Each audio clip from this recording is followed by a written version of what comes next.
All right, on side, in the sheet itself for the examiner's form, there are certain criteria that you must identify, which would be all your gauges, your seat belt, and things of that nature. Everything else really is irrelevant, because if we start talking about debris up above, they don't care. That's really your issue, not their issue. Does it affect safety? Yes. In a way, it's safety of you, but not safety for the truck.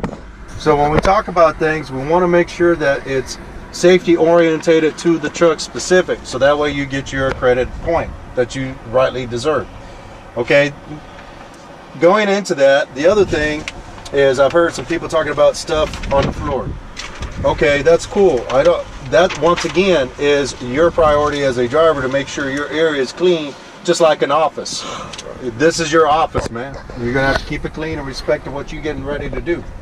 But when we talk about that, I will talk about stuff that does not impede my pedals. Okay, but everything else is irrelevant. All right, so the first thing I'm going to do, 3 points of contact inside the vehicle. I'm going to start on my left-hand side. I'm going to start with my seat belt. Now, torn, frayed, cut, not loose, properly mounted, secured it to the vehicle, bolt up on top, bolt out down at the bottom. Now, broken, cracker, damage, or missing any bolts. The seat belt does lock in position. Grab it, tug up on it, release it, lock it again. Okay. The next thing I'm gonna work into is my fight. All right. Actually, it's FST, fist. My fire extinguisher rated 10 BC, properly mounted and secured to the vehicle inside my storage compartment down there. Okay. Filled to the appropriate level. Right. Should be in work. It is in working order. Then my S would be my spare fuses located up here or wherever George has them in his truck. Okay. Then my T will be my triangles. I have 3 DOT approved triangles located once again in my storage bin on the driver's side compartment. Okay. Now I'm gonna go ahead and perform a safe start. And the reason why I'm gonna do that is because I want to build up air in preparation for the completion of my end cab. Because as soon as I'm done with my end cab, with my sweep, if you will, I'm gonna go directly into my air brakes. So I'm gonna go ahead and perform a safe start. So one of the things you need to do in the standard transmission, make sure it's in a neutral position. And the way you know, this has got a spring on it. So you grab the stick, put it to you, and just let it go. If it goes directly to the middle, that is neutral. Okay? That is neutral. Then you'll make sure your brakes are applied, which means they are pulled out. Then you'll turn the key. You'll see your gauges wave at you. That's basically what they do. You hear all those clicks? You're delivering power to all these modulators in the truck. You do not start the truck until all clicks have been satisfied and the needles are not moving no more. Okay? The ABS light came on and went off within 3 to 5 seconds. I'm gonna go ahead and start the truck. This is in neutral. Depress the clutch to the floor. Start the truck. Ease off the clutch, because you never know. This might give you a false illusion that you're in neutral, but you're really not. But I know I am. Just come off of it, all right? And just relax. Then I'm gonna start to my left again. I'll start with my driver's mirror, my windshield, and my passenger side mirror. All my glass is clean and clear, not cracked. No illegal stickers to impede my vision. My mirrors are properly mounted and secured to the vehicle, and so is my windshield. My weather stripping around on the inside, properly mounted and secured. No signs of dry rot, not torn, frayed, cut, or missing any part of that. Okay? Start my left-hand side again. Left turn signal working correctly. My right turn signal working correctly. 4-way flashers fully operational. Turn on my lights. High beam, low beam indicator working correctly. Shutting that off. Okay? Working to my gauges. Oil pressure currently at 35 psi at normal idle, which is 600 RPM. This gauge is working correctly, properly mounted, secured to the vehicle. Water temperature gauge 160, and it will continue to rise as the truck heats up. We all know this. We all drive cars for a living. Properly mounted, secured to the vehicle, and the gauge is working correctly. Oil temperature, that's what this is down here. Oil temperature gauge, roughly about, I would say 160, and that temperature will rise to as the engine heats up. The needle is working correctly and properly mounted, secured to the vehicle. Tachometer, hit the gas. Needle is working correctly. Properly mounted, secured to the vehicle.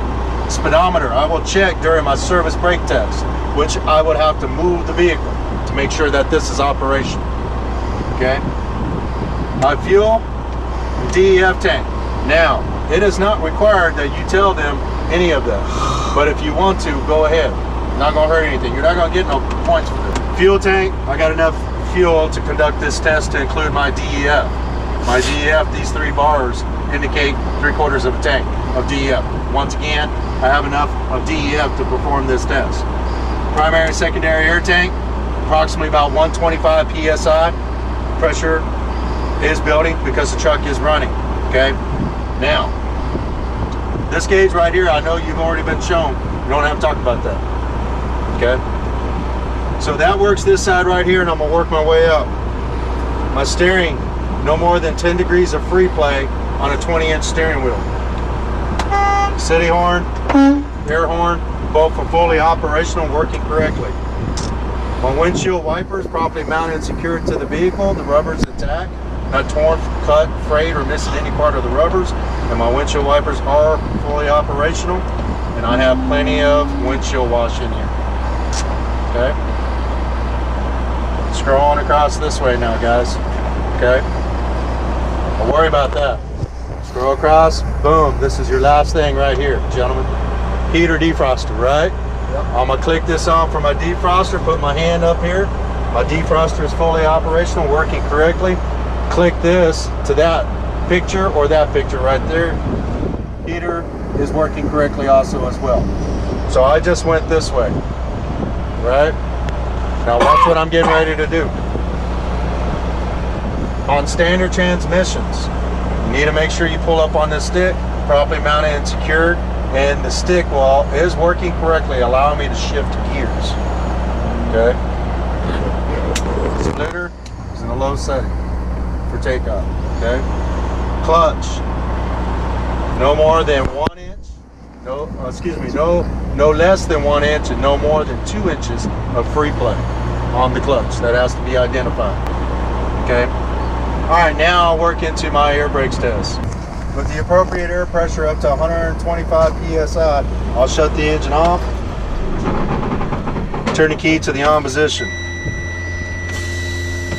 Release both my parking and emergency brakes. I hear an air displacement telling me that I'm filling up the system and releasing air. Once this settles, I'll work into my brake test. The static test is no longer. You don't have to do that. Okay. All right, I'll begin my test. Test number 1, the applied test. I will apply firm brake pressure, hold it for 1 minute, and at which time I cannot lose no more than 4 PSI in the combination vehicle. I'll begin now. A few moments later. Minute's up. Take my foot off the brake pedal. Then I will tell them, I would say this before I actually do it. I will work into the low pressure warning device check. I will pump the brake pedal pressure down between at 80 PSI, at 60 PSI, warning light or buzzer should come on. I'll work also into my emergency brakes. I will continue to pump the brake pedal down between 20 and 40 PSI. Both the emergency and the parking brake should pop out. I'll begin now. My warning light and buzzer has come on. Here's my warning light, buzzer is on, right at 60 PSI. I'll continue pumping, keeping an eye on my brake valves. Never put your hand near it. Keep your hands to yourself. Just keep pumping and watching both valves. They should both pop out.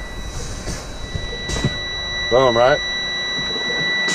Yeah. I think the red popped out on that. Yeah, Both of them did. Both of them popped out. I'm currently at 25 PSI. Both my emergency brake and my parking brake have popped out. I'll go ahead and perform another safe start, rebuild the engine back up, air pressure back up, clutch to the floor. I will assist that at this time. Okay, what you can, or option 2 is to exit out of the vehicle and go grab those chocks. I go with option 2. With the vehicle running, tell the examiner, I'm gonna step out of the vehicle, sir, and grab my chocks. Exit out, grab your chocks, put them up, get back in, then assist the engine to build up that pressure. Build it up, accelerate no more than 1,000 RPMs or 1,500.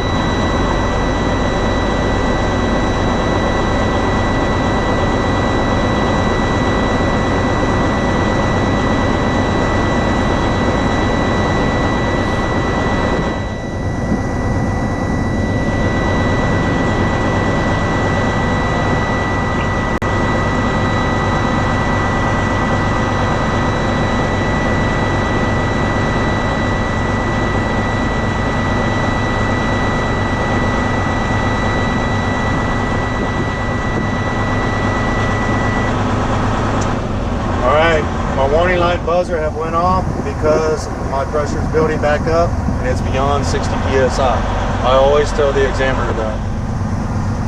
That verifies once again that you have checked the warning light or low pressure signal.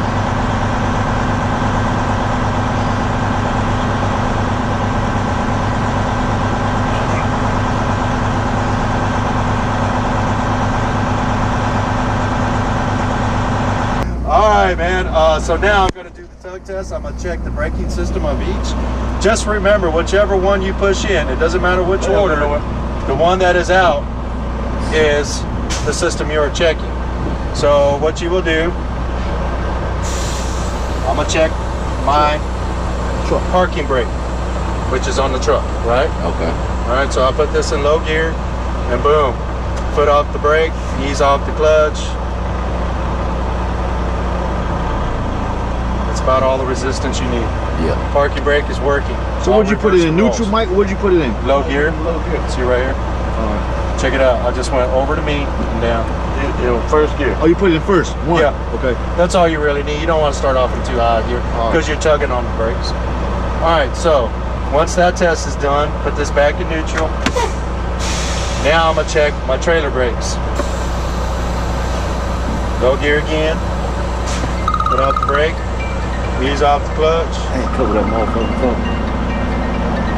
Nah, just put you in. All right. Trailer brakes is holding. Next test. Yeah, too.